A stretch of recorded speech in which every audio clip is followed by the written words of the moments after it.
bagaimana manage ekonomi itu bukan barang baru untuk saya. Ini jangan bilang sombong ya.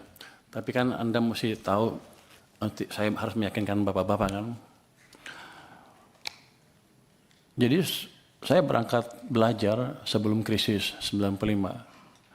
Tujuannya saya pikir oke, mungkin saya bisa membantu ekonomi. Tapi sebelum sekolah selesai 1998 krisis, pulang negara udah berantakan pada waktu itu ya. 2000 pertumbuhan mendekati 0, 2001 rendah kan. Habis itu kita bantu ke sana dan waktu itu Pak SBY bisa meningkatkan pertumbuhan sampai mendekati 6% kan. Terus diganti Pak Jokowi. Pak Jokowi pertumbuhannya sedikit di bawah 5% on average. Jadi saya pelajarin dari krisis 1998 salah kita di mana. Kenapa ketika 97-98 negara yang mulai diserang adalah Thailand, Korea dan lain-lain, kenapa yang paling terpuruk kita? Jadi saya pelajari betul apa yang terjadi waktu itu dan bagaimana cara mengatasi krisis kalau terjadi lagi. Jadi ini boleh teori sedikit ya Mas ya, izin. Silakan Pak, Bapak mau ngomong apa saya kasih kebebasan. Oke. Di buku moneter itu ada pemenang Nobel yang bilang bahwa dia mempelajari krisis tahun 1930 di Amerika. Dia bilang waktu itu krisis, mereka debat bunga di nolin kok masih krisis. Rupanya pada waktu itu walaupun suku bunga rendah, 0, tapi uang, vitamin yang di sistem perekonomian itu negatif. Jadi ekonominya dicekek. Itu sebetulnya yang melandasi teori utama kebijakan moneter. Jadi kalau Anda mau lihat kebijakan moneter, ketat apa longgar, jangan hanya dilihat dari suku bunga. Dia bilang begitu. Lihat laju pertumbuhan uang primer, base money. Jadi dampak kebijakan moneter amat signifikan di perekonomian. Tahun 1997, 98, 97, kita melakukan kesalahan yang fatal. Pada waktu itu, BI menaikkan bunga sampai 60% lebih, karena untuk menjaga rupiah. Semua berpikir kita melakukan kebijakan uang ketat. Ya kan? Wah, bunga tinggi perusahaan mana ada yang pinjam. Tapi kalau kita lihat di belakangnya apa yang terjadi? Kita mencetak uang, base money itu tumbuhnya 100%. Jadi kebijakannya kacau balau. Mau apa? Mau ketat atau mau longgar? Kalau kita melakukan kebijakan kacau, yang keluar adalah setan-setannya dari kebijakan itu. Bunga yang tinggi menghancurkan real sektor. Uang yang banyak dipakai untuk menyerang nilai tukar rupiah kita. Jadi kita membiayai kehancuran ekonomi kita pada waktu itu tanpa sadar. Ini bukan karena yang ekonom-ekonom yang dulu bodoh atau gimana, tapi memang kita belum pernah mengalami keadaan seperti itu. Jadi kita belum tahu nyata seperti apa. Dan saya simpulkan kesalahan kita di situ. Jadi pada waktu 2008 ada global financial meltdown, kebijakan kita ubah. Saya bisik-bisik sedikit lah ke think tanknya SBY. Waktu itu mau jatuh ekonominya, ekspansi fiskal di tahun 2009, dan suku bunga diturunkan di bulan Desember 2008 ketika rupiah sedang melemah. Jadi hitungan saya lagi nih, kalau kita menjaga nilai tukar dan lain-lain, ciptakan pertumbuhan ekonomi. Kalau mau ciptakan pertumbuhan ekonomi, jaga kondisi likuiditas di sistem perekonomian.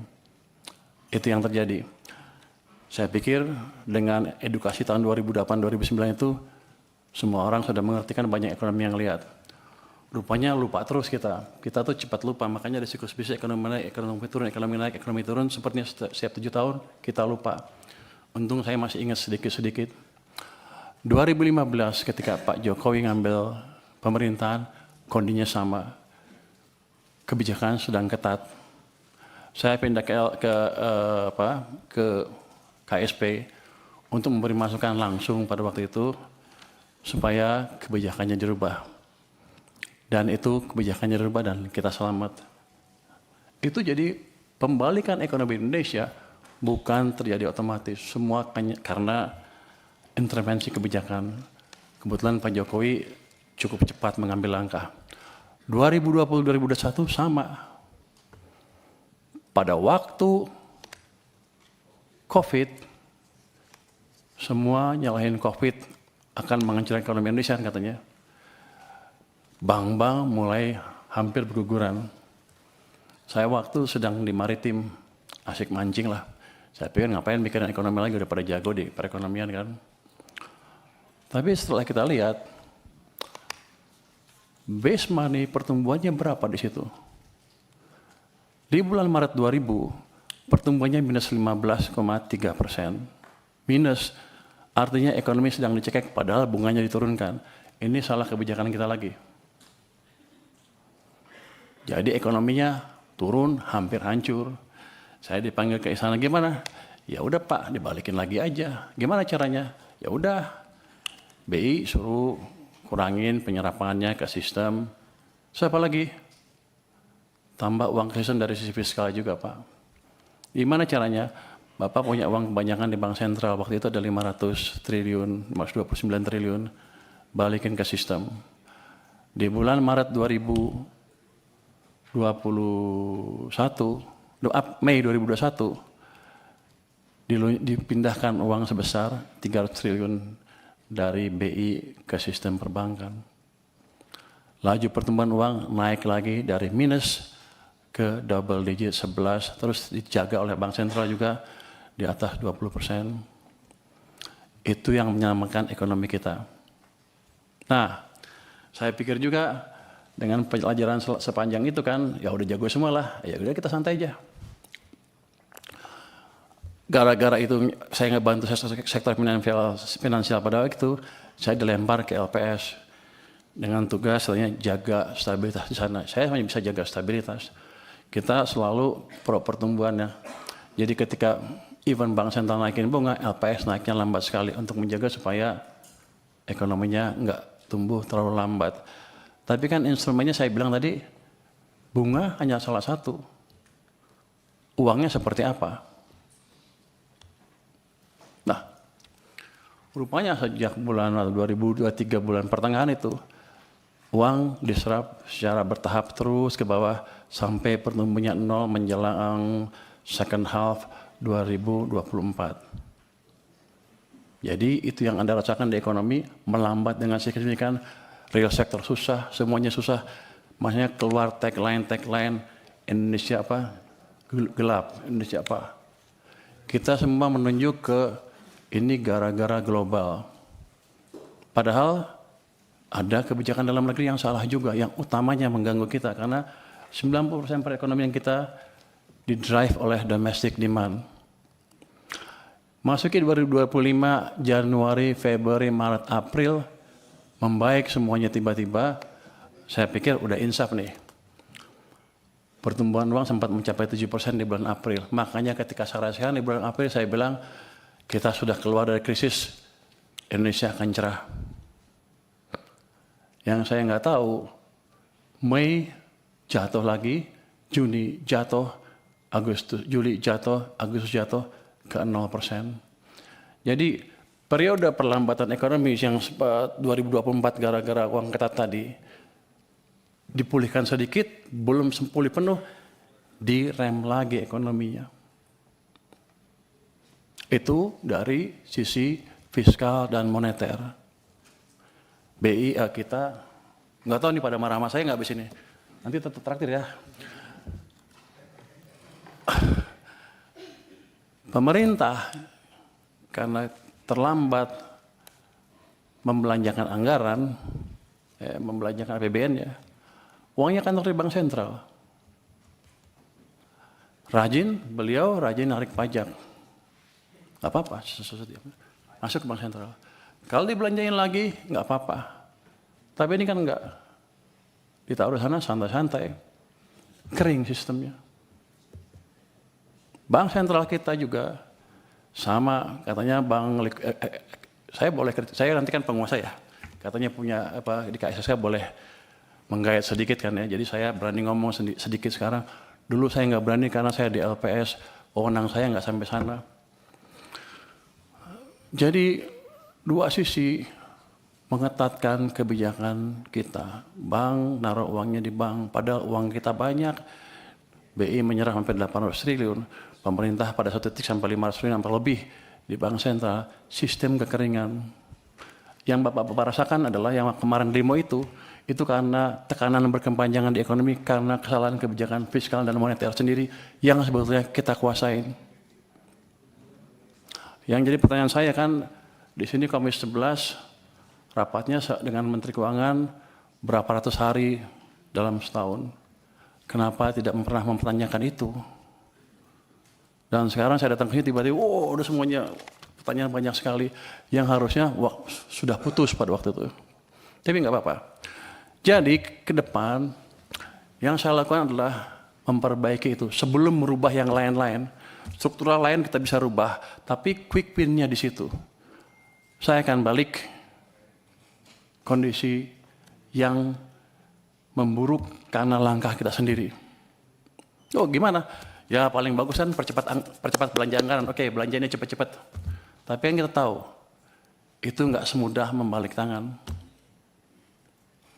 Saya pernah tanya Pak Jokowi dulu waktu saya di istana, Pak balikin uangnya ke sistem. Loh apa bedanya? Kan nggak bisa belanja juga. Pak, kalau uang Bapak ditaruh di BI, dosa Bapak dua. Satu, Bapak nggak bangun ekonominya. Yang kedua, sistem kering, nggak bisa bangun juga. Jadi kalau balikin ke sistem perekonomian, ke bank, himbara misalnya, dosa Bapak tinggal satu, yaitu satu yang nggak bangun aja, tapi ekonominya bisa jalan. Kalau itu yang dimanfaatkan adalah real sector. Saya ingin tunjukkan lagi ya, kenapa zaman tadi udah cerita belum ya, zaman Pak SBY tumbuh 6%, zaman Jokowi rata-rata 5% apa di bawah Pak SBY yang Pak Jokowi ya. Kalau Anda lihat di pertumbuhan uang MNO-nya, base money, teori dasar moneter itu, di zaman Pak SBY rata-rata tumbuh 17% lebih. Akibatnya uang di sistem cukup, kredit tumbuh berapa?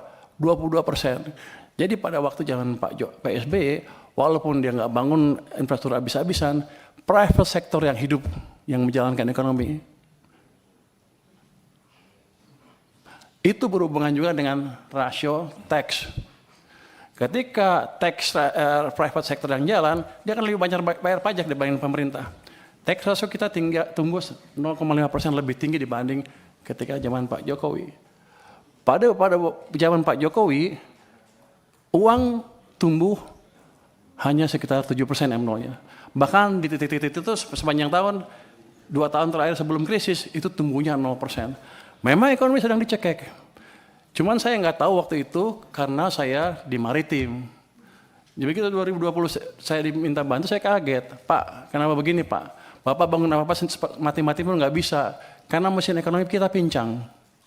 Hanya pemerintah yang jalan, sedangkan yang tadi 90% berhenti atau diperlambat.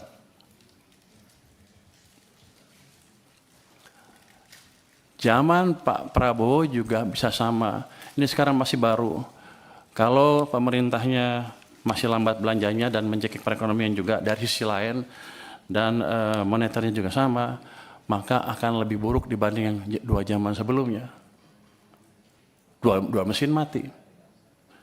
Jadi tugas saya di sini adalah menghidupkan kedua mesin tadi, mesin moneter dan mesin fiskal. Nanti saya mohon restu dari parlemen untuk saya menjalankan tugas itu. Langkah pertama sudah kami jalankan. Saya sudah lapor ke Presiden, Pak, saya akan taruh uang ke sistem perekonomian. Berapa? Saya sekarang punya 425 triliun di BI cash, besok saya taruh 200 triliun. Sudah jalan belum? Sudah jalan belum? Sudah jalan? Lagi dijalankan. Kalau itu masuk ke sistem, dan saya nanti sudah minta ke Bank Sentral, jangan diserap uangnya. Biar aja kalau Anda menjalankan kebijakan moneter, kami dari sisi fiskal yang menjalankan sedikit. Tapi nanti mereka juga mendukung. Artinya ekonomi akan bisa hidup lagi. Nanti itu sisi private side dari kebijakan moneter, dari kebijakan fiskal. Di government side-nya sendiri, saya akan pastikan lagi tadi belanja-belanja yang lambat berjalan dengan lebih baik lagi.